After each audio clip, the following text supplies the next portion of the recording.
Congratulations! You just accepted your first interview, and one of the first questions you're probably thinking is, what on earth do I practice? What interview questions should I be practicing? What should I be doing to prepare for my interview?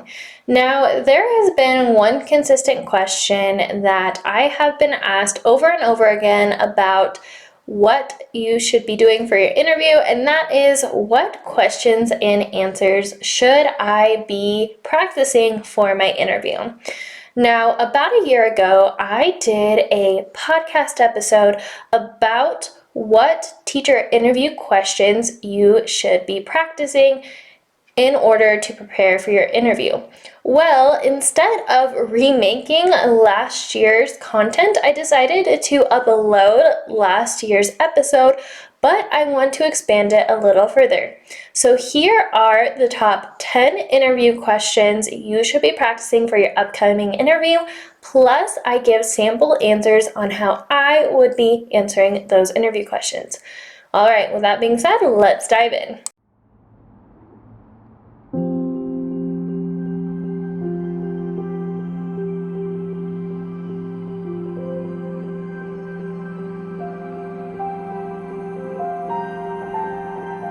Before we dive in, I want to give you a secret formula that you're going to hear me use throughout this episode, and that is REMI. REMI is the strategy I use while answering teacher interview questions, and here's how it goes. R is for restate, E is for example, M is for mission, and I as in it factor. So think of the movie Ratatouille. The rat's name is Remy. So when you listen to my answers, I will always use Remy throughout those answers. So make sure to listen extra closely to see if you can pick up on examples on how to use Remy in your interview questions. The first question that I hear a lot, or a lot of experience with, and a lot of teachers I've heard too, is what inspired you to become a teacher?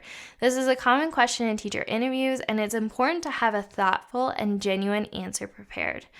So you might talk about what inspired you when you were younger or when you were older, a personal experience that sparked your interest in education or a desire to make a positive impact on young people's lives. Whatever your answer, be sure to convey your passion for teaching and your commitment to helping students succeed. This is a great opportunity to incorporate those values. So, for example, if I were to get this question, or if I were to go back to this school, and when I answered this question, what inspired me to become a teacher, I talked about a specific story of my little brother.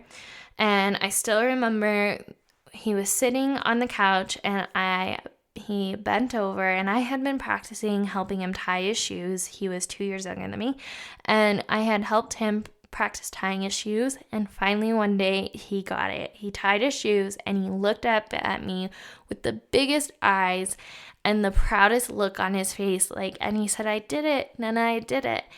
And that's when I knew I wanted to be a teacher, because that light, that passion, that pride, that excitement of learning something new was addicting. So from that point on, I had my little brother play dress up, and I would have him play school with me. I'd sit him down, and I'd be the teacher, and he was the student. So I used a story like this, but I also talked about, because my current district's mission statement includes lifelong learners. So I talked about how it's important for not only me to promote lifelong learners in my students and my peers, but also in myself, and how I'm driven to be the best teacher I can be. So definitely leaning on a story, the mission and values, and also what makes you stand out. Mine was that I was passionate about teaching from a young age. Maybe there was a specific story you can talk about, but definitely take some time to jot down or think about what your question might be to this interview question. Another common question you might get in your teacher interview is, how do you differentiate instruction to meet the needs of all your students? Differentiating instruction is a crucial aspect of being an effective teacher. In order to meet the needs of all students, it's important to understand that they have their own strengths, their own weaknesses, and their own ways of learning. One way to differentiate instruction is to use a variety of teaching strategies and materials, such as visual aids, hand-on activities, and technology. It's also important to opportunities for students to work in small groups, one-to-one. By tailoring instruction to meet the needs of each student, you can help them reach their full potential to achieve academic success. So if I were to get this question, this is what I would do. I would say, so pretending, how do I differentiate instruction to meet the needs of all students? And I could talk about, well, growing up, my little brother was a visual learner, where I was a literary learner. And so I learned very quickly the importance of different teaching styles and different teaching modes. I also do the teach to release model, where we do, you do. And I believe that's very important to differentiate instruction. That way all students are successful. I might dive into how I would throw in my credential about being ESL certified and how I can, modify the lesson to tailor to that, but lean into that. And specifically, my school, their mission that I'm currently at was to incorporate technology. So I would make sure that my answer includes that for this upcoming interview if I were to interview again. So again, I led off with a story. I did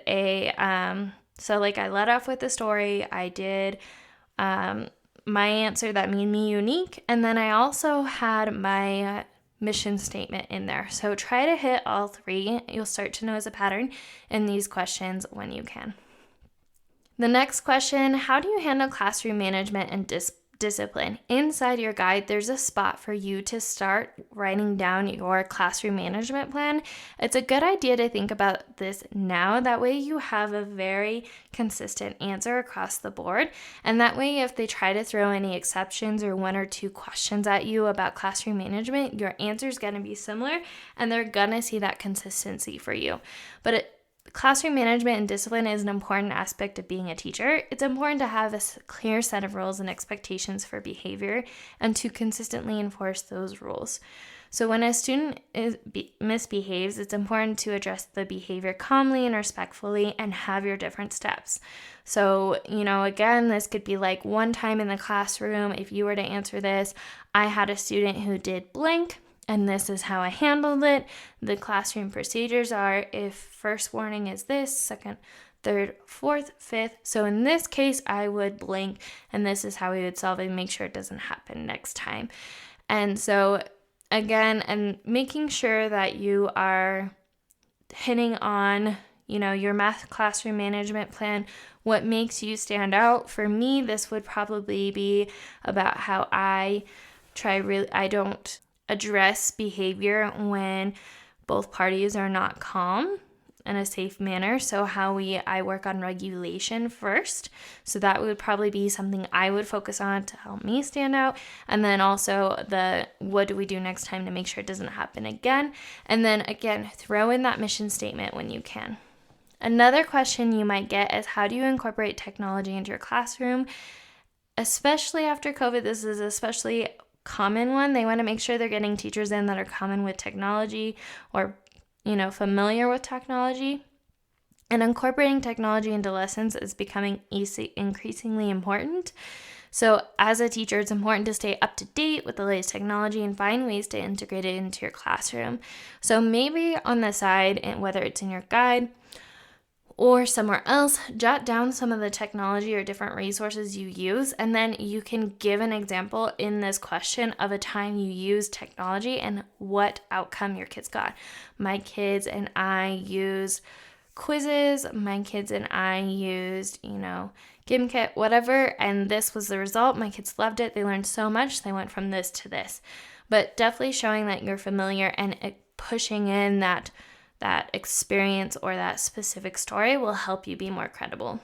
The next question is, how do you assess student learning and adjust instruction accordingly? As a teacher, it's important to regularly assess students' learning to ensure that they are understanding the material and making progress. So this can be done in several ways. At my particular school in teaching, I was taught that 3 formative and 1 formal. So throughout your lesson, and I would talk about this in my answer to this question, but talk about what makes you unique and your thought process on this. So how do you assess your students? I like to do 3 formative assessments in my lesson to drive instruction. If my kids didn't pass this formative assessment, if not most of them, if 80% or more didn't get it, then I'm going to go back and reteach before we go to the next step. And I'm going to do that 3 times before we get to that final objective or final formal assessment to make sure they got the lesson. So I would talk about that, but think about different ways that you like to assess. And then again, tie in that mission statement when you can. Next question that is commonly asked is, can you tell us about your teaching experience? This is a common question in teacher interviews, and it's important to be prepared with a clear and concise answer. I would start by highlighting your relevant teaching experience, including the grade levels and subjects you taught. Be sure to mention any special certificates or trainings you have received. I've seen this one typically in the beginning, kind of like an icebreaker. Make sure to note any notable achievements or successes in your teaching career, and emphasize your passion for teaching and your commitment to helping students. So if I were to answer this question, I would talk about how I was a Head Start teacher and how I wanted to continue and better myself as a teacher and be a lifelong learner. So I continued my studies and I got my master's and all that stuff. So definitely take some time to think about, use this as kind of an icebreaker, and this is kind of your permission to throw out your credentials and things that make you qualified to be a teacher. Next question that often gets asked is, how do you effectively communicate with families? Whether you did it in student teaching, whether you learned about it in college, whether you want to use it your first year, I would talk about some ways you plan on, if you haven't taught already, to effectively communicate with families. In my classroom, we have the Daily Prophet because I have a Harry Potter second grade classroom. So I send them a weekly Daily Prophet that gives them the overview. But just coming up with and talking about how you value working as a team with the families and how you plan to do that. If you have experience or student teaching experience communicating with families, definitely highlighting an opportunity with that as well is great for this question. The next question, and this one took me by surprise because I got asked this question during this school's interview, and it threw me off, but I'm so glad they asked it, which is, where do you see yourself in the next 5 years? So this question is often asked in interviews to gauge a candidate's long-term goals and aspirations. As a teacher, it's important to have a clear vision for your professional development and growth. When I got this question, I talked about how I leaned into what made me unique, and I was a younger teacher looking for my lifelong district, the one I wanted to raise my kids in and all that. So lean into what makes you unique, your passion for teaching, and try to, if you can, tailor that to where the school fits in as well. Don't veer off the path where the school isn't included if at all possible, but just that your commitment to being a lifelong learner and your commitment to the school or the district that you work for that hires you. So that's a great way to answer this question. The next question you might get is, if you have a student who's not following directions in class, what do you do? This question is designed to assess your classroom management skills that we talked about earlier. So this would be a great time to walk through your classroom management plan and tell them, use positive reinforcement, redirection, or individualized behavior plans. Talk about what those first, second, third, fourth, fifth steps are, and be consistent, because I might, like I said, throw 2 or 3 of these at you. And you want to make sure your answer is consistent, because that's going to show you're consistent in the classroom. All right, the 10th and final question, a common question and how to answer for your interview is, can you give an example of a successful lesson you've taught? This is where you can refer back to your teaching portfolio if you brought one. If not, that's okay. Maybe you're referring back to those work samples if you brought any. Again, if you didn't, that's okay. But I would talk about how you did a pre-assessment and a post-assessment, whether it was in a unit, or talk about how your students were engaged, but lean in and deliver and talk about how you are unique and your unique teaching style. Your answer should demonstrate also your understanding of the importance of clear objectives, engaging activities or strategies you use, and effective assessments. Like I said, I assess 3 times, actually technically 4 or 5, but 3 formative assessments throughout a lesson. And it's important to emphasize the positive outcomes. What did your kids say? Where were they at before? Where were they at after? This is a great opportunity to paint the before and after done for your interviewers and interview committee, and to talk about different engagement strategies and things you do to just connect with your kids that make you unique. Give them a glimpse of what it's like being you, and you're gonna do amazing. Not gonna lie, listening to myself talk a year ago, I just want to take a moment and really reflect, and I'm really proud of how far I've come. I know back then I was extremely nervous, and you can tell in my voice, but for some reason that episode was one of the most watched episodes in 2023, and I'm so grateful that it is. If you listen to that episode, there is still a teacher interview guide, and I'll make sure to link it in the description down below. But also, I changed the Land Your Dream Job workshop into a mini course because I wanted to take the actionable steps within the workshop and put it into bite-sized pieces. And in fact, I got so much positive feedback on that workshop that I turned it into a mini course, and I'm actually raising the price at the end of the month. So if you are still wondering, how am I going to get all of this done? If you are balancing being a full-time teacher and applying to different jobs, or you just want to boost in confidence on how you can stand up and stand out from other candidates, I'd love to see you inside of the Land Your Dream Job mini course. All right.